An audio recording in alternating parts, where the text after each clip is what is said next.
stories of the previous prophets. Stories of the previous prophets. Now, how is this a miracle? How is it a miracle that he's talking about the stories of the previous prophets? For many reasons. First and foremost, one needs to realize how uneducated Arabia was.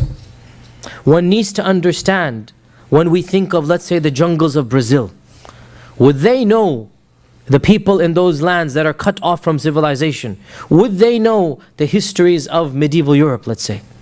Think about it.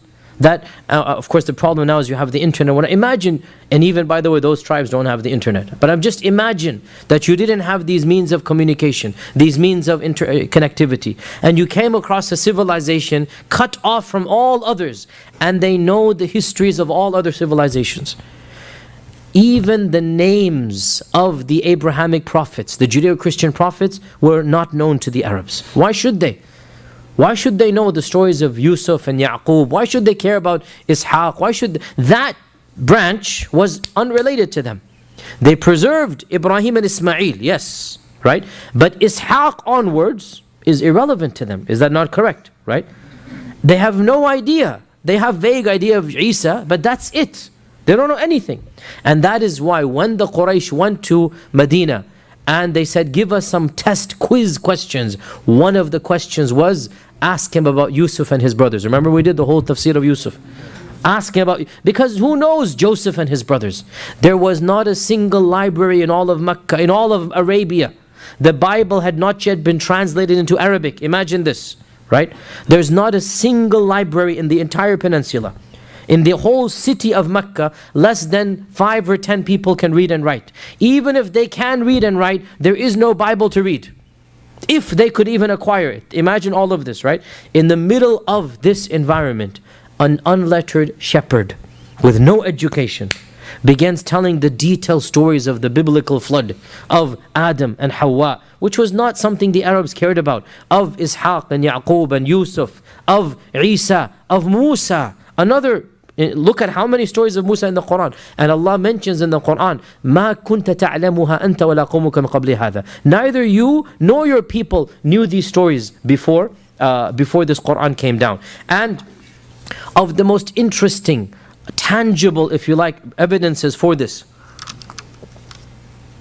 is that the Qur'an preserves some stories of Jesus Christ that are not found in the New Testament to this day, and yet were discovered recently in sources outside the New Testament.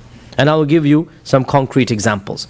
All of us as Muslims know the story of Isa speaking from his mother's cradle, from the hands of his mother. Most of us Muslims in this audience are not aware that this story is simply not found in the New Testament. It's not found. None of the Gospels of Matthew or Mark or Luke, none of them have it. Also, all of us as Muslims know that the Qur'an mentions in 3 occasions the story of Isa and the birds blowing into it and they becoming real birds. Again, you will be surprised as Muslims to know that this story is simply not mentioned in the canonical Christian Gospels. It's not found. And for the longest times, Christians would ridicule. Look at these Muslims, they have these weird and bizarre stories.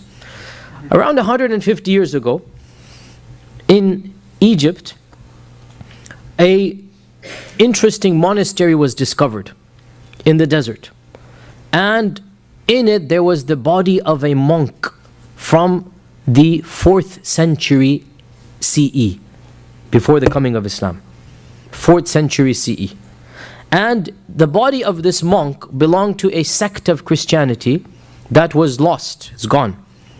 And in the scrolls, sorry, not the scrolls, in the,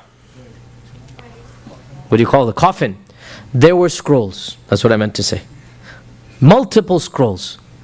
And these scrolls contained Gospels that are beyond the 4 canonical Gospels.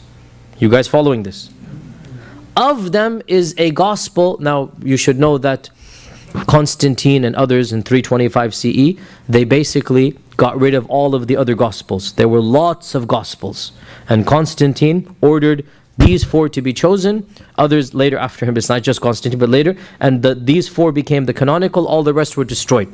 And to this day, most of them are destroyed. Once in a while we come across something from the ancient times. This was one of the most significant discoveries in the 1870, I think, some like basically last 19th century, 150 years ago. One of these Gospels was the Gospel of St. Thomas. And it is now available on Amazon. You can Google the Gospel of St. Thomas. It was one of the lost Gospels. And in the Gospel of St. Thomas, we have both of these stories. The story of Jesus speaking as a baby, and the story of the birds becoming real birds.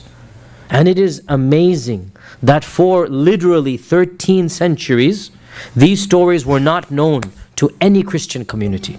Any. They're only found in the Qur'an. And yet, and this is not, I'm giving you a concrete example, look it up. Go look, buy the book, the Gospel of St. Thomas. Purchase it, read it for yourself. And you find these two stories are not found in the actual canonical Gospels, and yet they are found in the Gospel of St. Thomas. And as Allah says in the Qur'an, you were not there, you didn't know it, your people did not know it, but Allah gave you this wahi. And this is clearly a miracle of the Prophet sallallahu alaihi wasallam.